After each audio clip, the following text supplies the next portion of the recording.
Good afternoon, listeners and viewers. It is 5:36, August 5th, 2024, and it's time for the cover story. I'm Chevon Campbell. And I'm Sanjay Lewis. Actually, September, my month, Chevon, not August. Oh, I'm going back in time. Thank you for that, Yes. September. But it's cover story time, and opposition leader and president of the People's National Party, the PNP, Mark Golding, has completed the renunciation of his British citizenship. The PNP's General Secretary, Dr. Dayton Campbell, confirmed the development with Nationwide News this afternoon. Nationwide News also confirmed that two other prominent politicians caught up in the dual citizenship saga have also completed the process of renunciation. They are the JLP's presumptive candidate for the North East St. Anne by-election, that's Matthew Samuda, and opposition spokesman on finance and MP for South East St. Andrew, Julian Robinson. Mr. Golding came under intense scrutiny after it was revealed he held a dual allegiance to Britain and Jamaica. And although the Jamaican Constitution does not prohibit a Commonwealth citizen from serving in the House of Representatives or as Prime Minister, a Blue Dot poll conducted in June revealed that 61% of Jamaicans believed Mr. Golding should renounce his British citizenship. Under mounting public pressure, the PNP president announced his intention to renounce it. Checks with the PNP Secretariat on Thursday confirmed that Mr. Golding had completed the process. Similarly, Mr. Robinson confirmed to Nationwide News this afternoon that he has received confirmation of his renunciation. He told us he has his certificate in hand. And meanwhile, Matthew Samuda has confirmed he's done all that is required of him to renounce his British citizenship.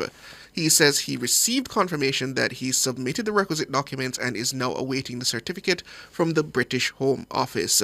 Well, to discuss this further, we're going to be joined by economist and social commentator Sandre Rhoden and political commentator and editor-in-chief of the Western Mirror, Lloyd B. Smith. Good afternoon, gentlemen. Good afternoon. So starting with you, Sir Smith, your reaction to this latest news. According to Mark Golding and opposition spokesman on finance, they have both completed the renunciation process and they have their certificates in hand. I don't know. It's not about nothing really. I think it is unfortunate that our politicians only respond when there is public pressure. It would have been the right thing to do from way back when. Gladly, it has now been done, which is good, and I suspect that in terms of how the political landscape is unfolding, it would be unwise for any politician on either side to retain any citizenship status that could conflict with the Constitution precept. So, yes, we welcome what they have done, but it should have been done long ago, and they should not have had to wait until then public pressure would have been put on them. It speaks to the fact that our politicians continue to take the people for granted, and this is unfortunate. Lloyd B, your audio is very poor. My producer is just going to reconnect with you. Until then, let's move to Sandre Rhoden. Your reaction to the development that we heard today. Golding, Samuda, Robinson, they have now renounced their UK citizenship.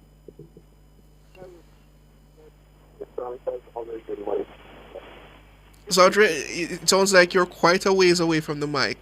Can you move a little closer? Oh, I think we've lost Mr. Rhoden there as well. Yes. So until then, let's try and reconnect with them, Chevon.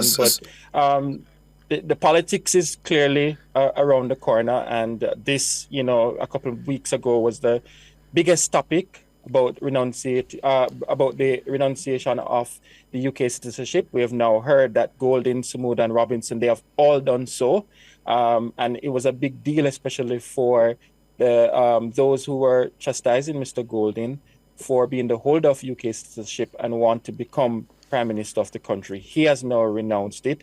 It will be interesting, Chevon, to see what individuals are now saying and also just generally what the comments will be. Lloyd B., I hear you're back with us? Yes, I am. Uh-huh. So you said much ado about nothing. Do you think this Yeah. will have any play come the general elections?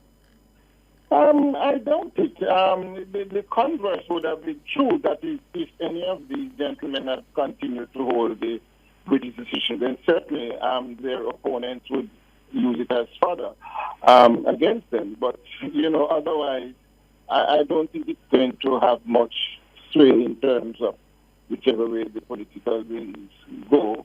And as I said before, it's unfortunate that the country has had to wait this long for them to make the decision, as against their having taken the decision on their own, because what it comes across is that they were forced to make the decision, which does not speak well to the integrity of our politicians in terms of how they deal with our democratic process. Well, how does the matter of integrity come into play, Lloyd B? When some have said that all gentlemen, they would have not done anything to breach any aspect of the Constitution. It's perfectly legal for a Commonwealth citizen to sit in the Parliament. So how then would you come to that conclusion? Yeah, I come to that conclusion in a very simplistic way. One fountain cannot be a bitter and sweet water. Let's face it, we are a sovereign state, and anyone who wishes to represent the people in this sovereign state should bear allegiance to that sovereign state. Full stop. Then let me ask you, Lloyd B., if this matter will have no play come election time, do you think then that it's essentially laid to rest, that this will not be an issue going forward, or it will not be brought up again, this whole matter of someone holding dual citizenship while sitting in the Parliament?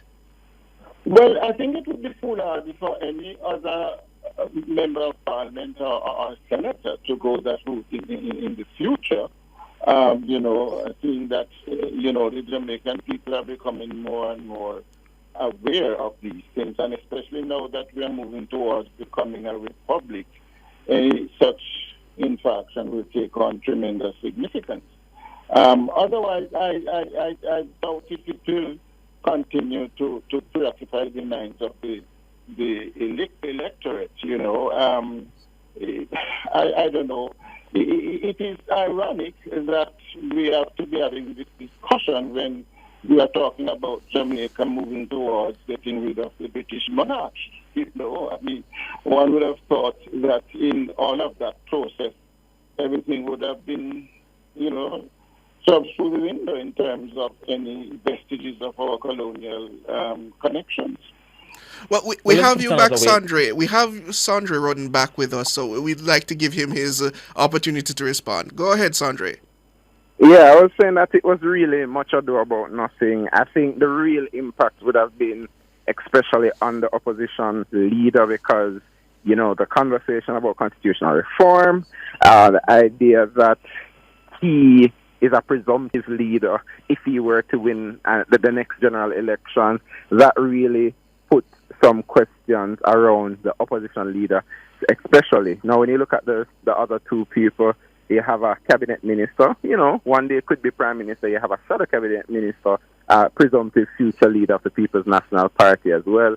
And those questions continue in the minds of Jamaican people because it has been, dual citizenship has been a conversation introduced in politics from years past. Yes, this one is a legal dual citizenship, but the question is loyalty, and especially in the case of the opposition leader, that question was a big question in the past couple of months, and the fact that it took public pressure, it leaves question marks about, were these people really loyal to Jamaica in the first place? Those are the questions that I know a lot of people would just really want to ask. And do you think, Sanjay, that coming as the election is around the corner, this will be featured any at all in the election about the time that the opposition leader, how long he took to start the process to renounce his UK citizenship? Yeah, I think the Jamaica Labour Party would be well within their right to do that. It'd be a foolish move not to include that in the conversation because I think it has been a major political topic, as small a topic that it is when you consider the grand scheme of things, it became a major political topic. So I do expect that. If it doesn't come up, then, well, that would be a bit strange in my eyes. But when you look at it, I think it's one of the topics that will come up as it relates to loyalty, especially noting the language that would have been used surrounding the opposition leader from the Jamaica Labour Party over the last couple of years. Mm-hmm. All right, gentlemen, we have to leave it there. Thank you, as always, economist and social commentator Sandre Rhoden, and political commentator and editor-in-chief at the Western Mirror, Lloyd B. Smith. Thank you for your time, gentlemen. The Jamaican economy failed to register meaningful growth for the April to June quarter of this year. Gross domestic product for the period was flat, with the economy growing by a negligible 0.1%. That's according to the latest information provided by the Planning Institute of Jamaica, PIOJ, at its quarterly media briefing on Wednesday. Both the goods producing and services industries recorded less than 1% growth. On the goods producing side, average growth was 0.7% for the period. This was mainly driven by a 6.2% increase in the mining and quarrying sector. It was followed by a 2.7% improvement in agriculture, while the services industry grew by only 0.1%. For the first time in years, hotels and restaurants did not lead growth in this segment of the economy. That industry, which represents tourism, improved by only 0.1%.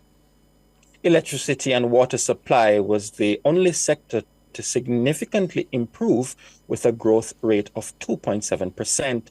All other sectors in the service industry grew between 1% and 0.1% or declined for the period. The PIOJ is also estimating that the economy will contract in the next quarter due to the impact of Hurricane Beryl. Well, to help us to understand this and to discuss more, we're joined by economist Keenan Faulkner and also opposition spokesperson on science, technology and innovation and entrepreneurship, Dr. Andre Horton. Gentlemen, good afternoon and welcome. Good afternoon to you too. It's good being here. Keenan, what's up? Yeah, what's up? Wonderful. Let me start with you, Keenan. What's your reaction to this announcement made yesterday by the PIOJ? Well, I don't think it's really surprising. What we're seeing now is a natural deceleration in economic output as a result of that post-COVID boom losing steam. So growth would have been also constrained by the very tight monetary environment of the last 2 years. Economic activity would have been muted owing to the difficulties of companies for getting cheap credit. A couple months ago we saw that corporate income tax was also down as a result of profits being squeezed. Companies that are planning expansion, particularly in some industries like construction, estate, manufacturing, those would have also gone down. Construction has been going down for the last couple quarters. So, it's not surprising to me, regardless of whether or not we would have had burial, we would have been slowing down anyway. So, even in the absence of burial, economic activity would have started to decelerate. But I don't think there's any indication that we're set to have a recession. I mean, the next quarter, July to September, will go down, but it might rebound in the last quarter of the year, September to December, because of reconstruction associated with burial, as well as the heightened seasonal activity that you usually find closer to Christmas. So the figures being muted, we've had 12 consecutive quarters of economic growth, but that still post-COVID is going away. I know the BOJ has loosened its monetary stance so that liquidity can start to flow in the economy, but you won't start to see those effects for now. So, Dr. Horton, what about your take on this situation? This is a natural deceleration in the economy, as Keenan has put it? Yeah, what is happening is that Jamaica is going back to its natural growth path that it was on prior to the COVID-19 pandemic. If you study the numbers, you would have realized that we found it very difficult to grow beyond 1 or 2%. What happened with the COVID-19 pandemic was an anomaly, and the economy slumped by 10%. The economy has recovered since, But fundamentally, what is being highlighted is that we have not found a way how to stabilize and put ourselves on a natural positive growth path. If you can remember, in 2016, the government came out and said that they want to grow by 5% in 4 years, which would have meant that by 2019 we should be growing on average by 5%. Before COVID-19, we were still growing by the regular 1%. And after COVID-19, we are still growing at the regular 1%. Fundamentally, we are not being clever in the economy. The economy is not being managed properly as it relates to economic growth. What we have is a lot of jobs being created, but these jobs are low-level jobs. We're not tackling the productivity issue head-on.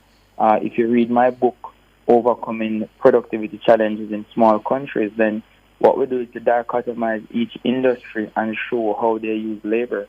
And what we recognize is that a lot of industries have a lot of people working there who are not adding to the productivity of these industries.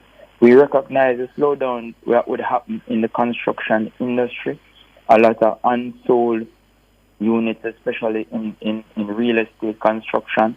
And then we have a lot of construction that have been slowing down our government construction projects, private construction projects, because the amount of revenues that these construction participants were expecting, they have not been receiving it. So there are a lot of unsold units across the corporate area and across Jamaica. We have to now be serious about our economic objectives. And it's not just about creating jobs, it's about the quality of the jobs that we create for a nation of such remarkable people, and it's about how we put our economic focus. So fundamentally, agriculture is an important basket in our overall production process, and I'm not seeing where we are looking at the agricultural offerings and trying to build dams across the country to harvest water, store water, and redistribute water. Energy is always a big problem. We are not seeing where we are diversifying and using innovation to really reduce the cost of energy. If you can think about Jamaica and you think about our largest growth spurt, the last one took place at the end of the 1960s, and this occurred with bauxite expansion, tourism expansion, and fundamentally manufacturing expansion. At that time, based on the numbers, manufacturing represented about 10% of the GDP. And yesterday I had a class and I was talking to my students and I said, look on yourselves, on your person, and list an item that is made in Jamaica. And out of a class of 78 students, only one girl had on a necklace made in Jamaica. And I said, go further, go home, look around your house, in your kitchen, in your bedroom, and so on. What is made in Jamaica? And for me, my mattress is made in Jamaica. I mean, my chest of joy is also made in Jamaica. And it's the same for them. 90% of their household items are made abroad. Back in the 1960s, we used to produce gas stoves that we could purchase locally as well as sell the rest abroad. We produce Goodyear tires out in St. Thomas and so on and so forth. We produce garments in Montego Bay. So the idea is this: we have to begin to look structurally at the economy, look at each industry, and recognize what it is going to take to move each industry forward. Otherwise, we're going back to square one, and that is where we will continue to be, which we have always been for the last 40 years.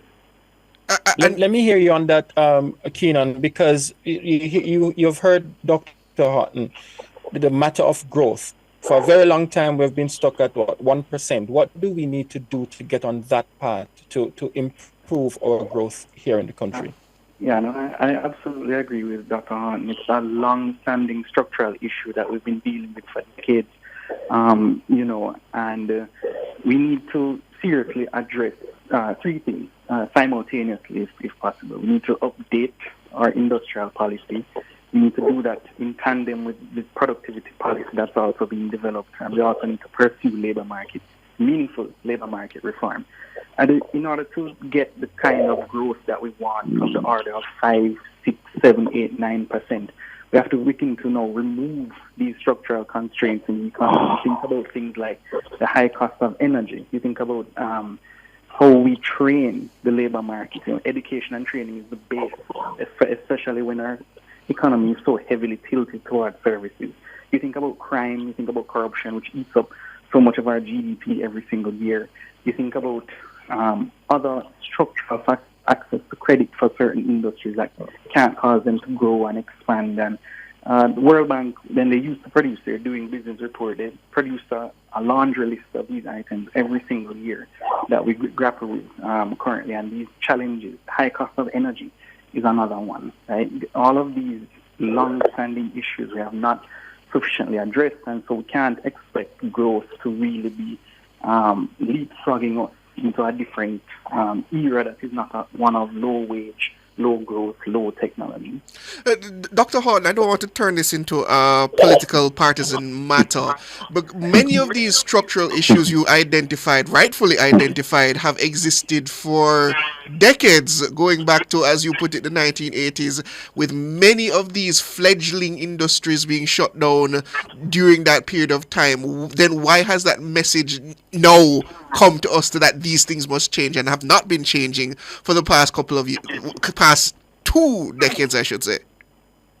Yeah, I remember in the 1980s, it was a transitional phase for Jamaica. We were just coming out of a couple of oil price shocks. Overall, that was the time when Jamaica was trying to restructure its economy and try to achieve our own independence in production and productive efforts. If you had recalled, during the 1980s, when Edward Seaga was the Prime Minister of Jamaica, our reserves went negative by 1988.